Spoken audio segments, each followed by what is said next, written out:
At 2:03 a.m., inside a Stanford bakery, she wasn't baking bread.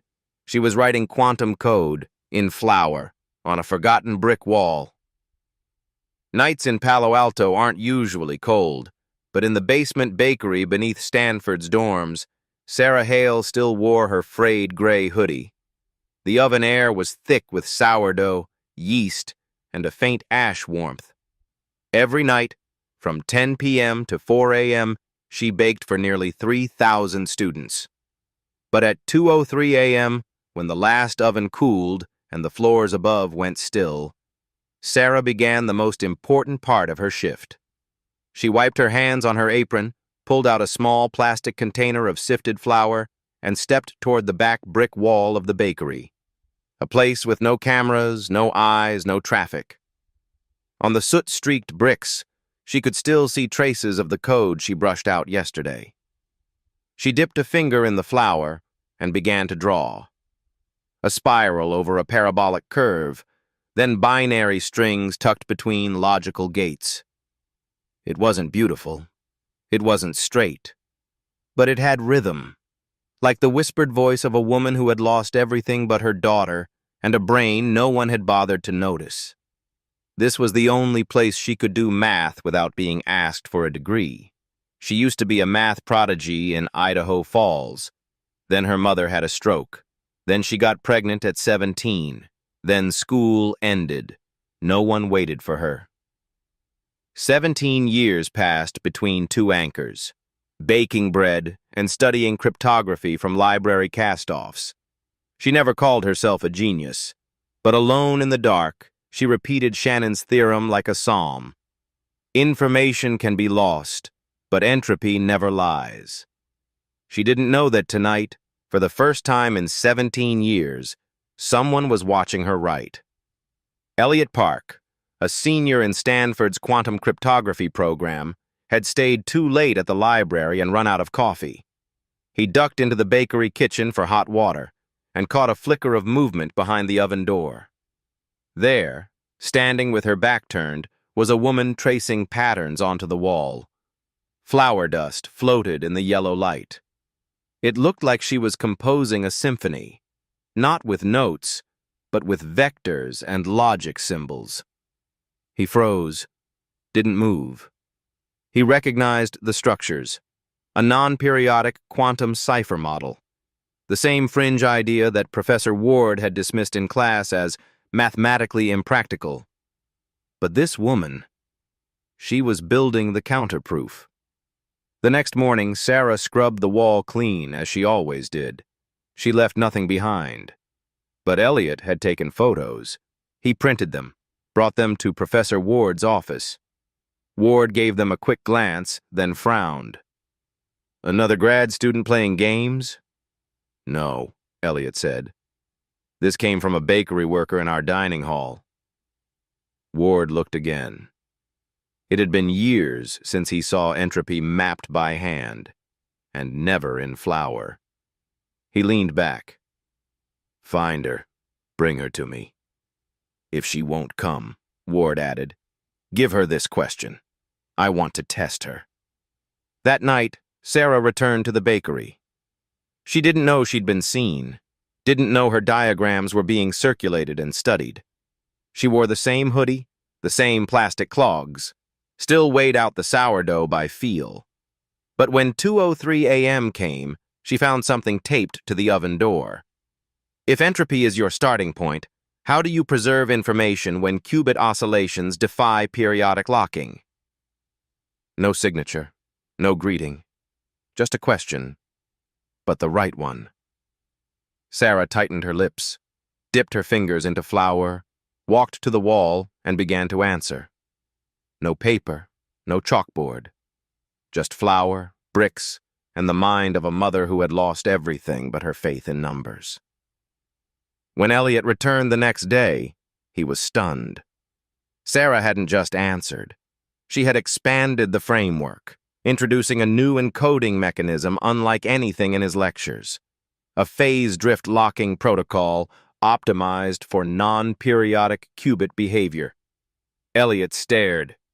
Then he ran, For the first time in his life, he realized a true genius could come from anywhere, even the back wall of a bakery, in flour and silence. And then, a door opened. Not for Sarah, but for academia. To finally see the woman who had been writing in the dark, with no chalk, no podium, and no stage. Just a wall no one had bothered to erase. She had no degree, no lab coat, and no research grant. But in a quiet room of code and chalk, she dismantled everything they thought they knew about who belonged. The envelope was plain, taped to the side of the industrial fridge between trays of butter and yeast. Sarah didn't see it until near dawn, after the last loaves had cooled and the mixers had gone silent. In faded ink, one line stood out. If you can prove what you wrote, come to room 204.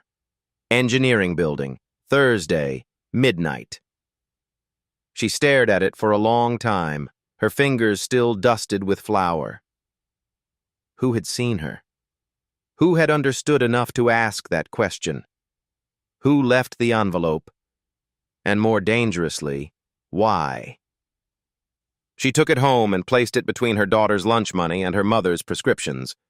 It stayed there for 3 days. Thursday came with rain.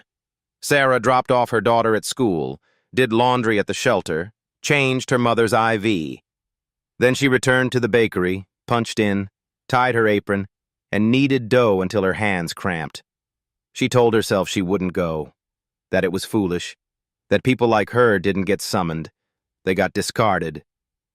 But at 11:37 p.m., she clocked out early for the first time in 7 years. At 11:59, she stood outside room 204, wearing her cleanest jeans and a borrowed coat. Her heart thudded like a faulty timer. The door creaked open on its own. Inside, Professor Benjamin Ward stood beside a chalkboard filled with recursive quantum matrices. A single lamp lit the corner of the room. On the table was a blank notepad, a sharpened pencil, and a printed photo of her flower patterns on the wall. He didn't offer a handshake. "You wrote this?" Sarah's voice was small. "Yes." "Do you know what it is?" She nodded. "It's a non-periodic cipher structure, built to ride entropy instead of resisting it." Ward raised an eyebrow. "And you developed this where?" "In the bakery," she said, "while the oven's cool." Silence stretched. Ward turned to the board. "If you're right," he said, "you've solved a problem that's had 3 failed grants, 2 dissertations, and 1 abandoned DARPA project. I don't care how you dress. I care whether you understand." He handed her the pencil. "Show me." Sarah stepped forward. The chalkboard loomed. Her fingers trembled, not from fear, but from remembering what it felt like to be seen. She hadn't written on a board in nearly 2 decades. She didn't sketch the whole solution at once.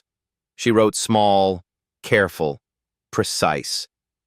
First, she defined her entropy mapping using chaotic drift intervals. Then came her correction matrix, a model that adjusted qubit error rates using localized phase oscillations. Halfway through the second line, Ward made a sound, a breath, sharp and involuntary. When she reached the final transformation, he put his hand on the board. "Stop." Sarah did. Her chest tightened. Ward turned to her. "Where did you learn this?" She hesitated. "Bits and pieces, textbooks from the library, MIT open courses. I watched them on mute when my daughter was asleep." He studied her. "Why?" Her answer was quiet. "Because I had questions no one else wanted to hear." At 1:23 a.m., Ward handed her a folded piece of paper. Unofficial audit permission. 1 semester. Night courses only. By invitation. Report to Cryptography 3.5 next Tuesday. If she fails, she disappears. If she passes, she stays. He didn't ask if she accepted. He just nodded, turned off the lamp, and left. Sarah sat alone for a long time, the permission slip in her lap. She didn't smile. She whispered, "God, don't let me ruin this." And then she folded the paper, placed it in her shoe, and walked back out into the rain.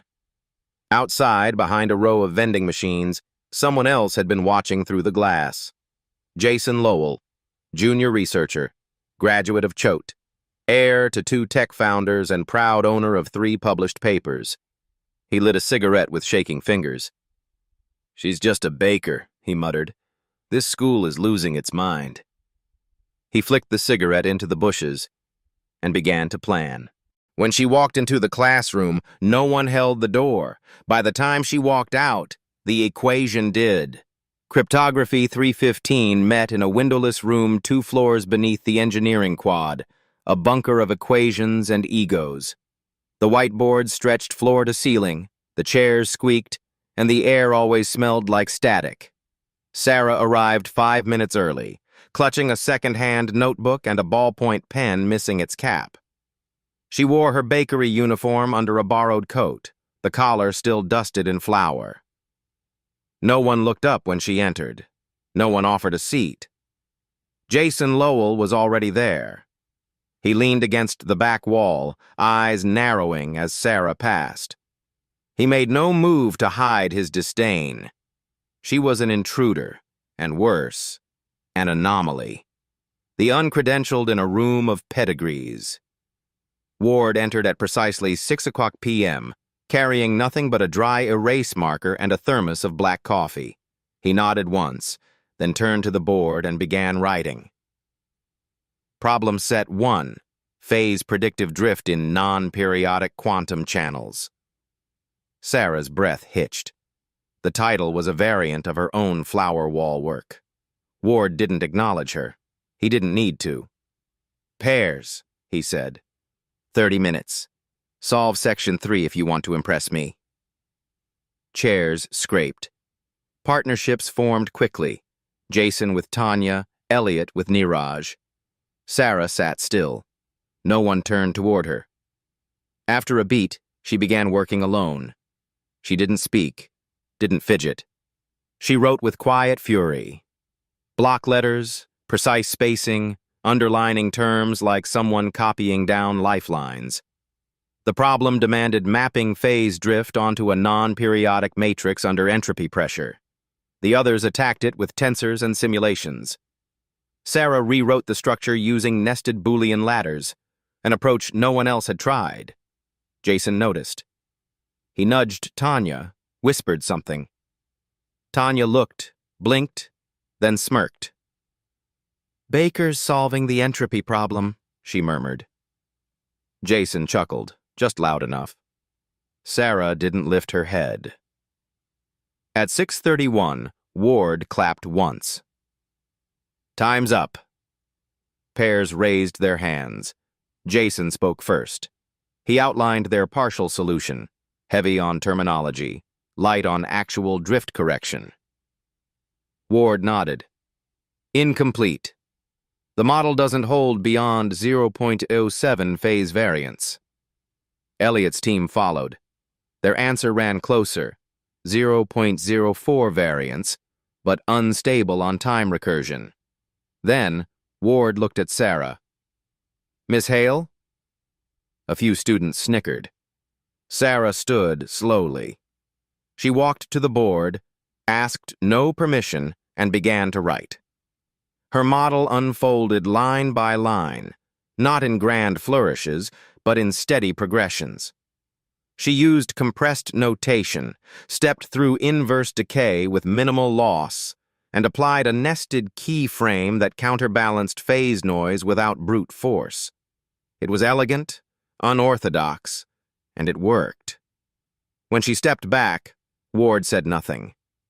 Jason raised his hand. "Excuse me, but where did she get that method?" Sarah turned. "I developed it." Jason pressed. "Any citations?" "That approach doesn't exist in the published literature." "Exactly," Ward cut in. The room froze. "She didn't pull this from a book," Ward said. "She built it, while the rest of you were trying to remember which book to pull from." A beat. Sarah sat down. Jason flushed. Tanya looked away. Elliot smiled. After class, Sarah stayed behind to wipe the board. Ward watched her in silence. "You don't have to clean," he said finally. She didn't stop. "I do it every night anyway." Ward stepped closer. "You know Jason's going to come after you." Sarah nodded. "He already is." Ward sighed. "If you keep solving like that, he'll try to discredit you publicly. That's how academia defends its gates." She looked up. "I don't need to be invited through the gate," she said. "I've already walked through it." Ward didn't smile, but he picked up a marker, underlined her final line of code, and said quietly, This is why I still teach." Outside, Jason waited in the shadows. He wasn't just angry, he was planning. He didn't need to outsmart her. He only needed to outmaneuver her, in a system built to believe him first. Jason Lowell didn't sleep that night, not because he feared her brilliance, but because it made him feel small. In his world, equations were power, and Sarah had just rewritten the balance of it.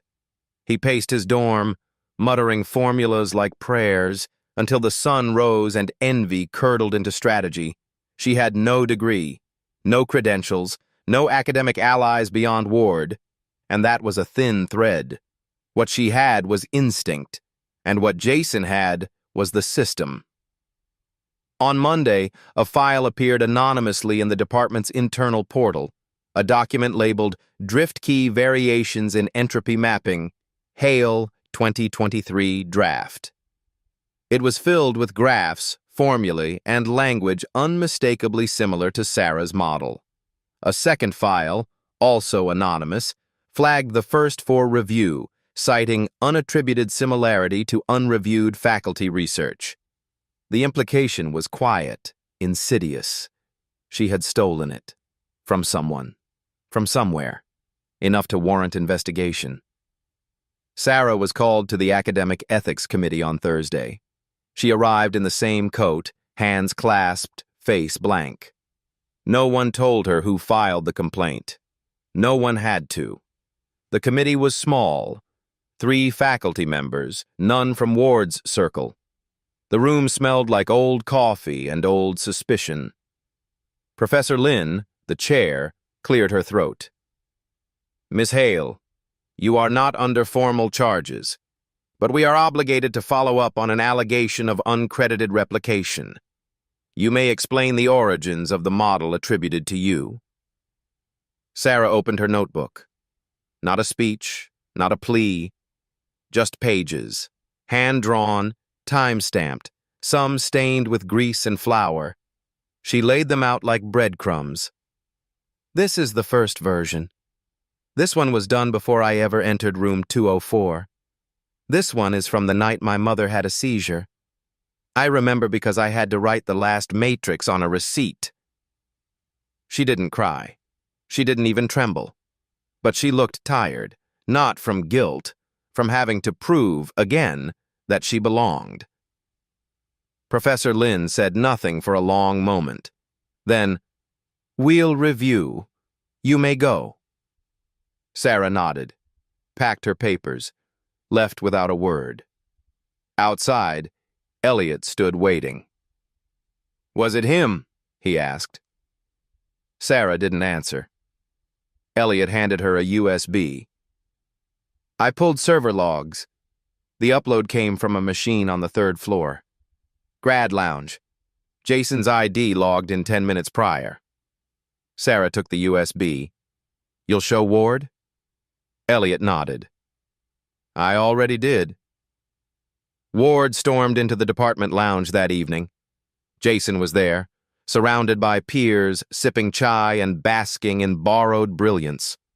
Ward didn't raise his voice. He simply dropped the printed server log in front of him. "Intelligence earns respect," he said.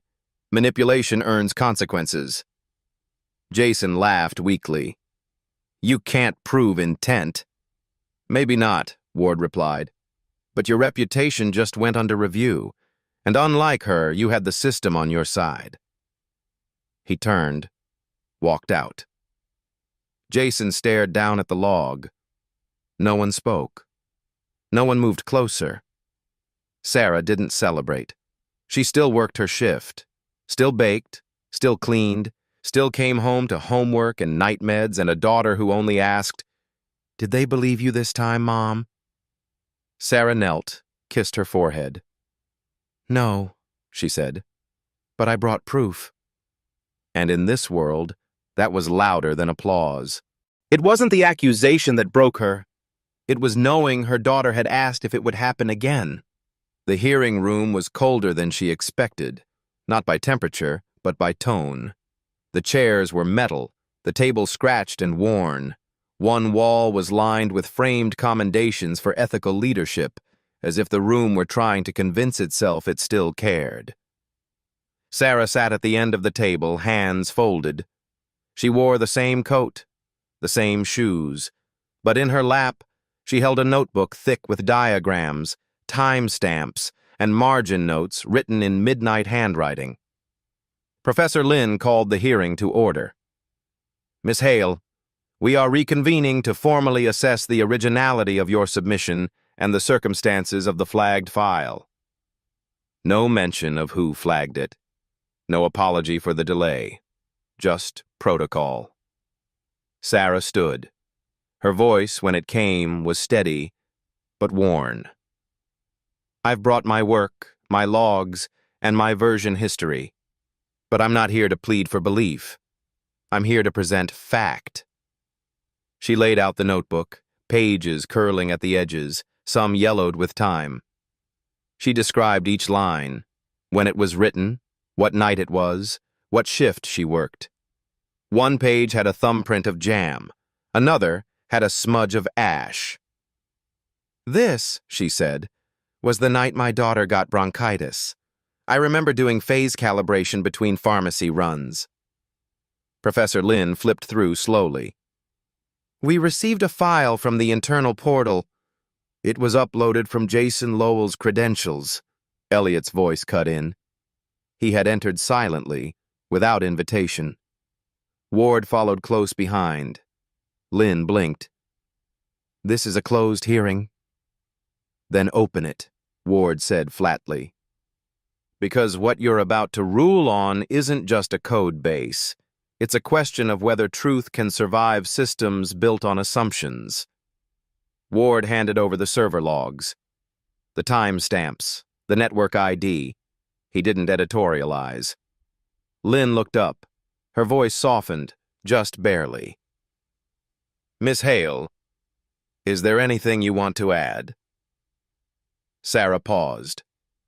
For a moment, the room held only the sound of the clock ticking. Then she said, "My daughter asked me last night if people here would ever believe me." Silence. "I told her, maybe not, but I will keep showing them until the truth doesn't need a last name." She sat back down and didn't speak again. The committee cleared her by unanimous decision. No apology, no celebration. Just a formal letter in her inbox that read, "No breach of conduct found. Case closed." Jason received his own letter and a quiet message from the department chair. Funding paused. Paper retracted.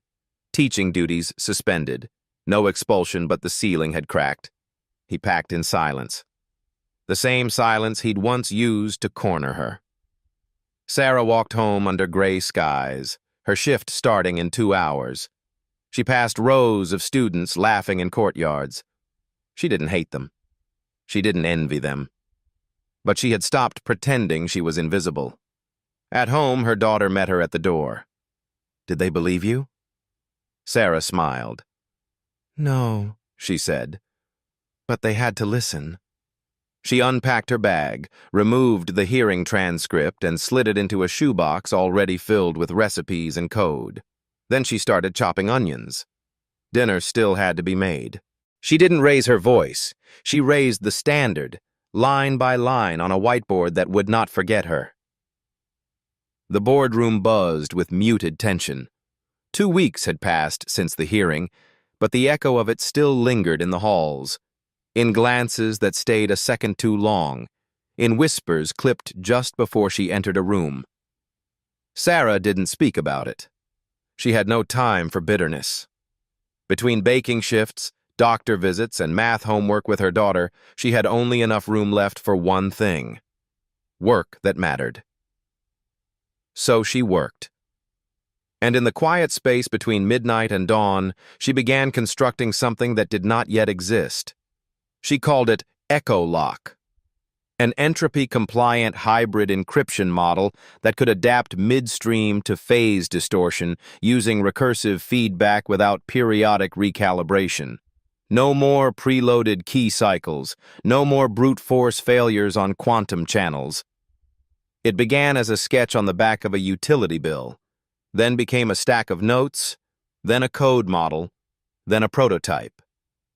By the end of week 3, Ward looked at the packet she handed him and said quietly, "You understand this would rewrite our standard framework." Sarah nodded. "That's the point." He scanned the math again. No errors, no approximations, no stolen code, just a mind that didn't know it was supposed to be limited.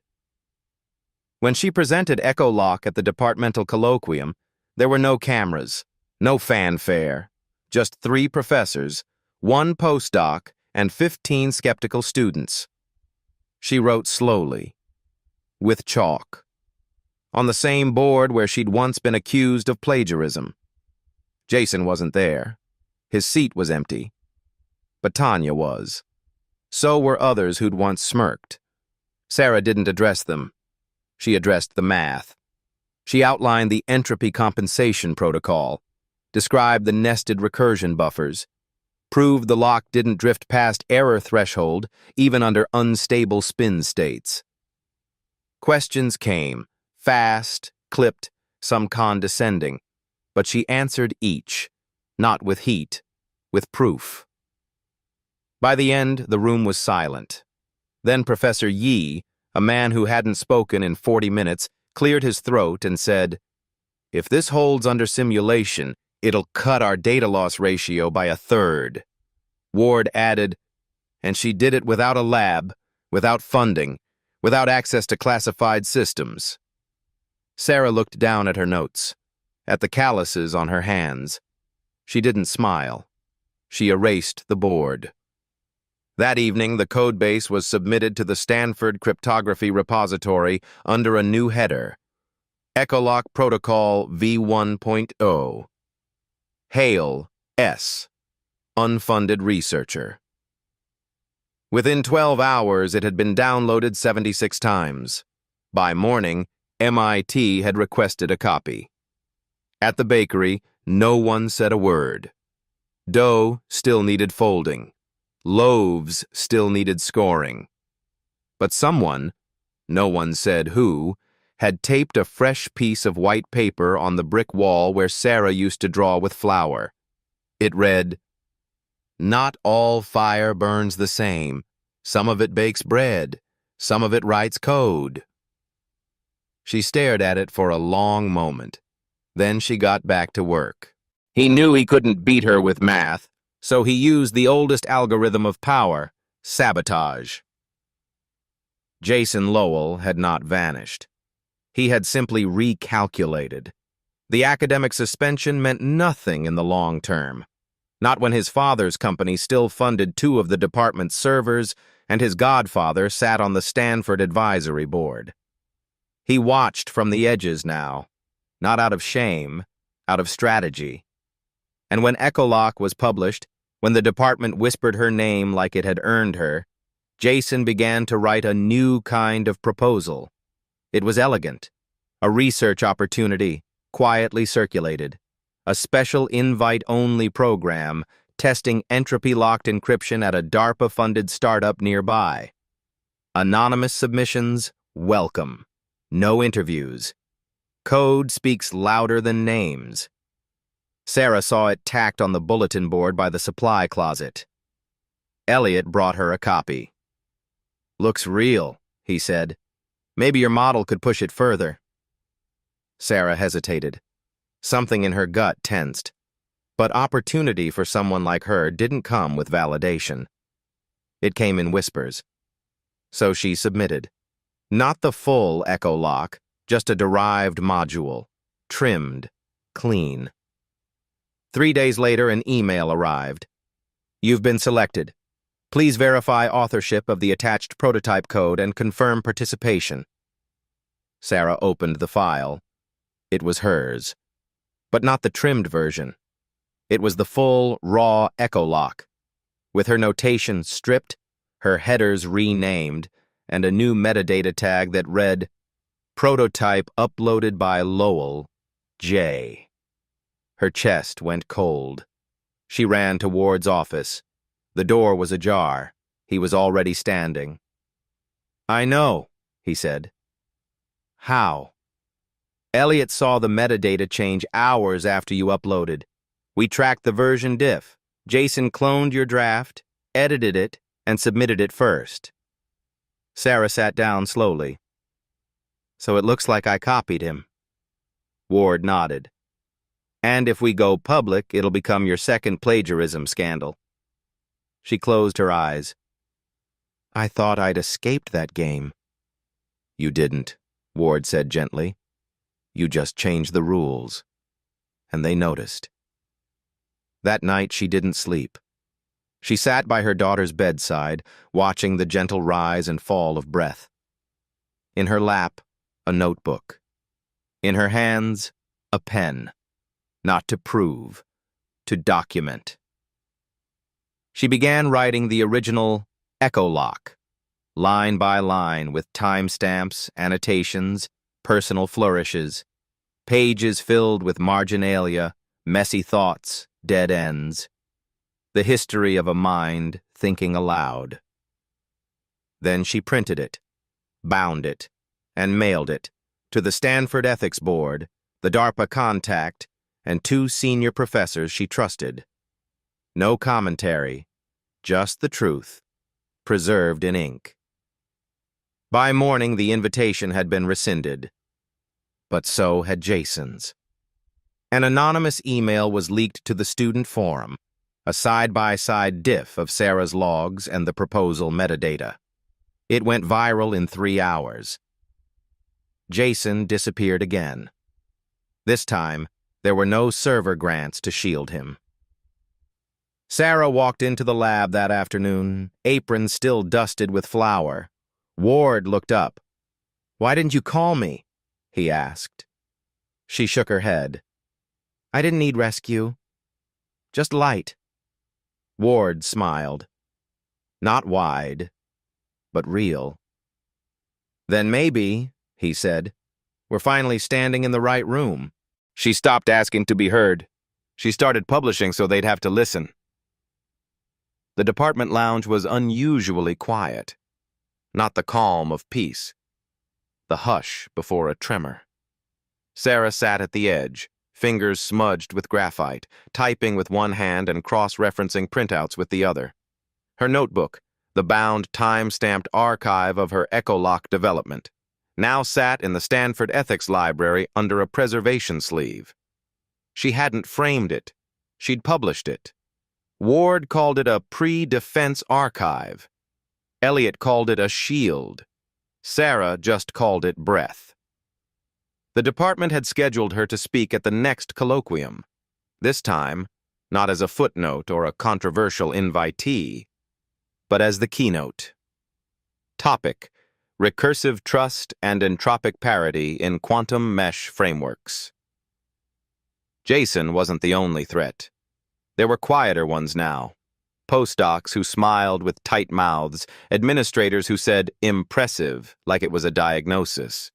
But Sarah didn't engage them. She taught a free Friday seminar at the public library, encryption theory for underrepresented students.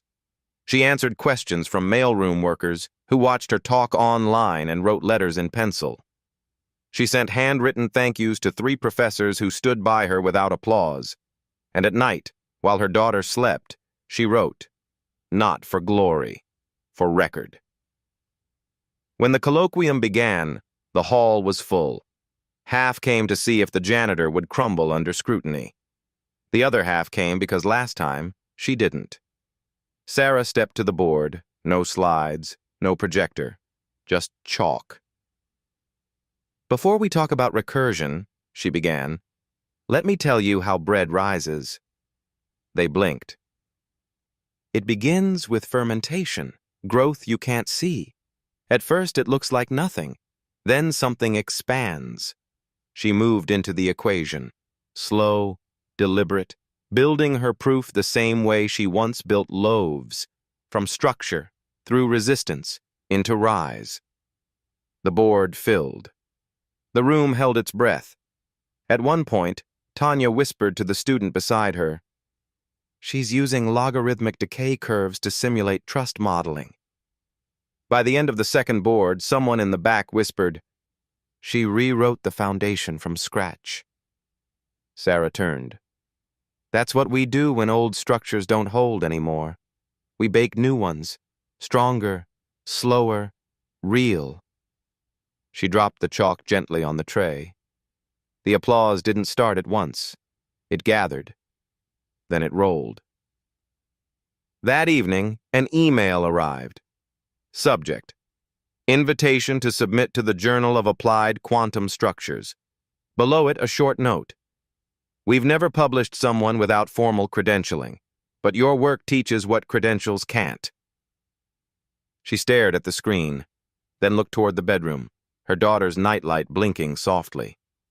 She clicked accept. That same night, another email went out, not to her, but to the entire department. Subject: Academic Misconduct Ruling. Lowell J. The Ethics Board had concluded their review. With the time-stamped archive, logs from the department server, and Sarah's handwritten notebook now preserved in Stanford's official records, the case was no longer speculation. It was settled.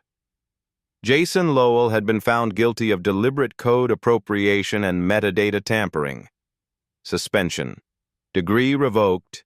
Access denied. There was no hearing, just the verdict. Quiet, final, irreversible. Some students murmured in the hallway the next day, but no one said his name aloud. It didn't need to be spoken. The silence held its own kind of justice. Sarah didn't gloat. She just adjusted her daughter's backpack strap that morning and whispered, "We don't need revenge, just proof." They didn't hand her a contract. They handed her the board. Room 3.118 had never been quiet at 3 o'clock p.m. on a Thursday. Usually it pulsed with the hum of discussion, the rustle of notebooks, the occasional arrogant chuckle, but today the room stood frozen, as if waiting to be told what it was. Professor Allen was out. Emergency surgery. No warning, no backup. The department admin had poked her head into the grad commons an hour earlier and said, "We'll have to cancel unless someone else can cover." There was silence. And then a voice. "Sarah can." Ward. One sentence, dropped like a match. Tanya backed him up immediately. "She's lectured at the colloquium. She's already teaching off campus. She wrote the recursive mesh paper last month. Who better?" By the time the department chair poked his head in, 3 grad students were already emailing Sarah. And she, standing in the hallway holding her daughter's empty lunch container and a black pen, blinked. "They want me to teach?" she whispered. "No," Tanya said. "They need you to." At 2:53 p.m., Sarah stepped into room 31118. No badge, no title. Just a sharp mind and a name whispered enough to matter. A few students looked up. Some didn't. One scoffed. "Thought she was the janitor," he muttered. Another replied without looking up, "Not anymore." She stepped to the board, wrote one clean word in tall print: recursion, then turned. "Today," she said, "we're not solving problems. We're mapping how problems evolve when no one solves them." Someone in the back leaned forward. The kid next to him actually closed his laptop. She began, slowly, clearly, not with arrogance, with deliberate invitation. She tied recurrence theory to human decision-making, quantum behavior to societal loops. The chalk moved in arcs, not stabs. Within 15 minutes, even the skeptics had gone still.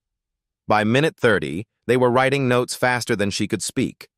And by minute 45, someone whispered, "She's not teaching, she's building." Ward sat near the door. He watched every line, every pacing shift, every analogy, from rivers folding back on themselves to encryption seeds grown like sourdough starters. "Elegant," he mouthed. Tanya, on the other side, nodded. "She's not replacing anyone," she whispered. "She's creating space that wasn't there before." At 4:02 p.m., she set the chalk down, looked out across the room. "I used to mop this floor at night," she said quietly. "Sometimes I'd look in through that window just to see the equations." She let that hang. "And now I'm here not because I was let in, but because I kept showing up until the room couldn't ignore me." Silence. Then one clap. Then two. Then the whole room. Not thunder, but respect. Earned. That evening, Sarah sat with her daughter under the porch light. They were sharing peanut butter crackers and apple slices from a Tupperware. Her daughter looked up. "Mom?" "Yeah, baby." "Were you the teacher today?" Sarah smiled. "I think I was." Some teach to preserve legacy. Others teach to pass the torch they never had. 2 months passed. The chalkboards remembered her. Sarah now walked the halls of Stanford not as a guest, not as a ghost, but as a guide. She had no formal title yet, just a standing invite to guest lecture any course in computational theory and applied cryptography. Students began referring to her notes as Thompson threads, passed between peer groups like whispered spells. Her Friday night sessions at the public library had quadrupled in size. Veterans sat next to baristas. Single parents took notes beside teenagers in community GED programs. Sarah taught them all with the same tone. Never slow, never soft, but always kind. One day, Tanya handed her an envelope. "From the dean's office, sealed. You should open it in private." Inside, a formal offer. Visiting scholar. With stipend. With classroom. With chalkboard that was hers. She didn't cry. She walked into the ladies' restroom, washed her hands slowly, and whispered to the mirror. "You kept going." That same week, a new rumor surfaced. Jason had appealed the misconduct ruling, quietly, through a loophole in departmental review. Some alumni had pulled strings. The hearing was scheduled for Friday. Sarah didn't flinch. She simply printed her notes again. Every timestamp, every server ping, every ink stroke logged in notebooks now archived. But when the hearing opened, she didn't need to speak, because Tanya stood first, then Ward, then Elliot. One by one, faculty and students testified, not just in defense, in outrage. "How many times must she prove what we already know?" Tanya asked. "This isn't about fairness. This is about refusing to admit someone brilliant might look different from your image of it." Jason's appeal was denied. Permanently. Spring came. With it, the courtyard trees bloomed like equations rediscovered. Sarah's daughter brought home a crayon drawing from school. Her mom in front of a chalkboard. The board didn't have math on it. It had a heart. "What's this?" Sarah asked. Her daughter shrugged. "I just wanted people to know what your real subject is." At graduation, Sarah stood in the back. Not to walk across the stage, but to watch others do it. Students who once didn't believe they belonged. Students who had come to her midnight sessions. Students who had asked, "How did you know you were good enough?" She didn't carry a degree, but she carried their belief, and sometimes that was heavier. A year later, a door was replaced in room 3.118. The old one, scratched, scuffed, and faded, had a brass plaque added before it was removed. Dedicated to S. Thompson, who taught us recursion isn't just mathematical, it's generational. Sarah touched it once, then let go. Because in room 214, 4 students waited. Janitors, immigrants, mothers. One was just 14. They didn't ask if she was qualified. They asked where the chalk was, and she smiled, passed it to them, and said, "Let's build something no one can erase." This story is dedicated to all the invisible geniuses, the single mothers, night shift janitors, GED students, and library dreamers, who have whispered equations to themselves in the dark, waiting for someone to hand them chalk. I wrote this not to glamorize hardship, but to honor persistence. Not to glamorize hardship, but to honor persistence. Sarah's journey is fictional, but the people like her, the ones who learn not for grades or prestige, but because truth calls to them, are all around us. May we teach like her. May we listen like those who stayed late after class. And if you're holding this book and wondering if you're too late to begin, you're not. The door may not always open for you, but you can always build your own. The author.